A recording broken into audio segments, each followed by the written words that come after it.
Ladies and gentlemen, allow me to introduce to you the Kentucky Breakfast Stout. One of the most hyped seasonal beers out of the Midwest. Its Founder's Coffee-infused breakfast stout, imperialized and aged for a year in oak bourbon barrels. Y'all ready for this? This high-quality flavor, however, comes with a high-quality price tag, €8.25 to be exact, but don't dwell on the price too long, otherwise this succulent masterpiece of a brewski will be gone before you know it. This limited seasonal release of about 8,000 hectoliters begins in April, and when they're gone, they're gone. Dark, chocolatey coffee stout profile with a buttery smooth bourbon finish, ladies and gentlemen, the Kentucky Breakfast Stout!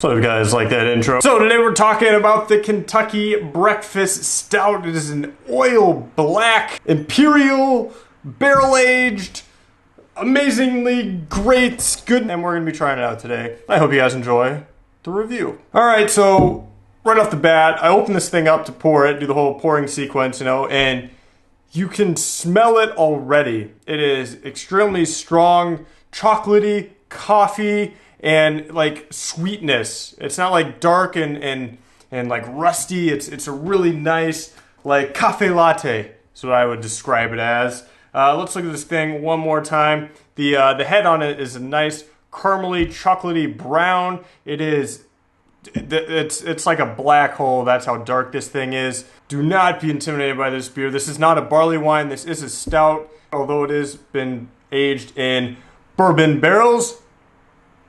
Whoa.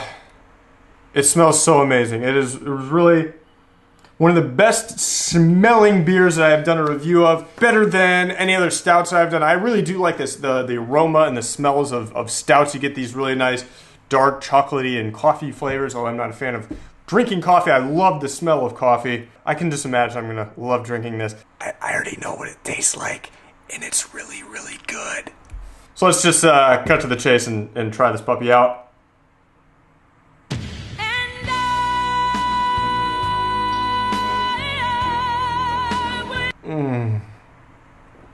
Oh, that is so good.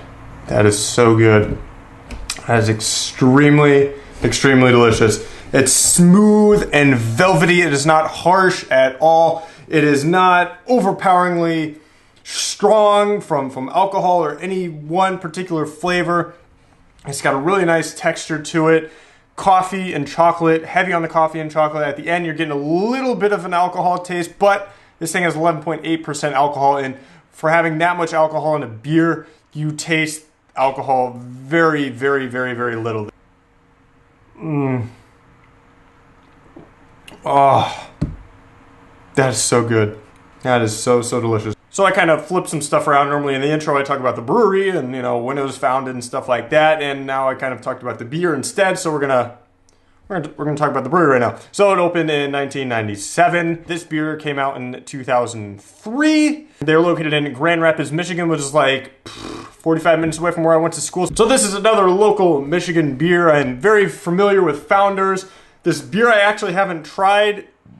Actually tried until after I left the state of Michigan, which is a little bit kind of a shame. Whatever. I'm going to be doing that all day, just to let you guys know. Founded in 1997 by Mike Stevens and Dave Engbers. Grand Rapids, Michigan, already said that. Grand Rapids, by the way, if you guys ever have a chance to go to Grand Rapids, is a great small Midwest city. KBS is a barrel-aged stout. Kind of already talked about that. And so there's an extreme effort and process in making this beer, which is why it makes it extremely expensive. €8.25 is why I paid for this thing. And it's actually not much cheaper if you get it directly from a liquor store or from the brewery in the States. I found online, it's about $8 a bottle for one of these things. But it is so worth it, man. I'll tell you what, it is so worth it. Founders consistently ranks as one of the top 10 breweries in the country, and KBS and the Canadian Breakfast Stout, the CBS, they are every year winning awards all over the place. World Beer Cup, Great American Beer Fest out in Colorado. Great brewery, great beers, especially the KBS and the CBS. Yeah, dude, check these guys out. It's freaking amazing. So I picked this bottle up actually in Berlin, which is kind of interesting because they only ship this beer to 37 states.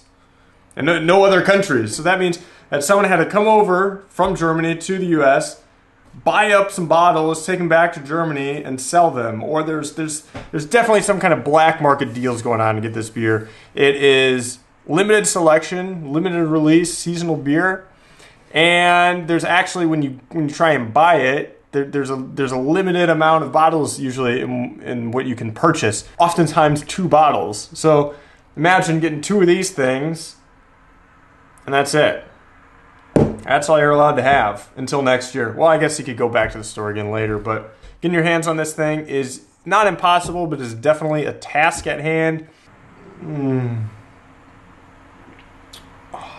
So I actually got this beer from a craft beer store up in Berlin, in Kreuzberg, called Biererei. Oh man, that's so hard for me to say. Biererei. This is not a paid endorsement by the beer store or anything like that, but check them out. Also, if you guys are ever in Berlin area, it's in Kreuzberg.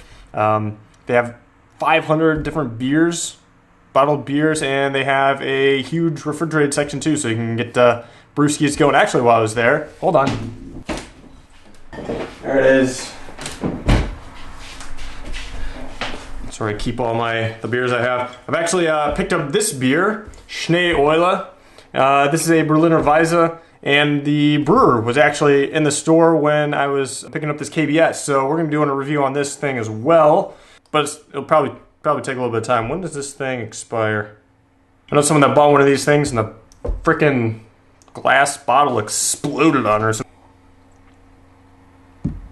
So interesting story. Back in 2003, when they first started making this thing, the brewers just called up Jack Daniels, which is not in Kentucky, and they also do not produce bourbon, whatever. And they just asked him, "Hey, can we have some of your barrels?" And Jack Daniels is like, "I guess it's not gonna work, but whatever, you can have them." But they managed to work it out. And actually, the first years of KBS, they would just sit on shelves. There wasn't this big hype and stuff like that. And now they can't make enough of this stuff, and they sell it in like that. It's crazy. All right, so who would like this beer? Everybody.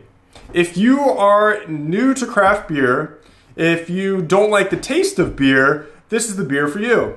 This does not taste like anything you've ever had before. I would even say it's completely different from barley wines, any other stout that you've ever had. It's such a great, well-flavored, balanced, delicious beer. I mean, this is one of the highest rated beers on Untappd. It's got a 4.48. I mean, there's no other beers that really, none of the other beers that I've had to date have had over an average rating of 4. I mean, this is a legit beer. Also, according to Untappd, has an IBU of 70. It's not bitter, though. It's not really that bitter. I think that the chocolatiness, the coffee flavors, that balances out the bitterness. I mean, it's not a bitter beer whatsoever, even though the high IBU rating. So yeah, if you don't like beer, if you're not a beer drinker, this is the beer for you. But just have one. It's 11.8% alcohol, so you need one of these things and you're good. You can't have more than one of these things for 2 reasons, because it's really, really strong, and you can't buy more than 2 bottles at a time anyway. So they kind of help you out there on that front. As I'm coming down to the end of this, you are tasting a little bit more of the alcohol in it. Back in the Bell's review, I was talking about how in some beers, at the beginning you're really tasting a lot of flavors, but then it kind of dives down just because your taste buds get numb to these flavors. But in this thing, again, you're still getting strong coffee, strong chocolate, really nice roasted flavors, nice toastiness to it. Whew, this is a good beer. The only problem with this beer is that it's not very flexible. I would really say that is the one and only downfall of the KBS. It's not a flexible beer. It is delicious, but it is extremely strong, and you can't drink it just whenever. You really have to kind of plan it out. You got to have an occasion for it. Still gets extremely high ratings for overall amazingness and deliciousness. But it really does fail in kind of the flexibility category, just because you can't drink it whenever. You really do kind of got to plan it out. Be like, all right, tonight I'm drinking the KBS. All right. Well, that's going to about do it for the Founders KBS. I think I'm going to go lay down for about 15 minutes after that thing. That is, kind of got to recuperate from the euphoria you get when drinking this thing. Whew. Like, comment, subscribe. Comment, you guys. Like, tell me, what kind of beers do you want to see me drinking? What do you guys think about this type of beers? Is for you? Have you had it? I want to see some more comments down below. That would really, you know, make my day. Anyway, so that's going to do it for this review. Hope you guys liked it, and we'll see you guys next time on Beer Late. Peace!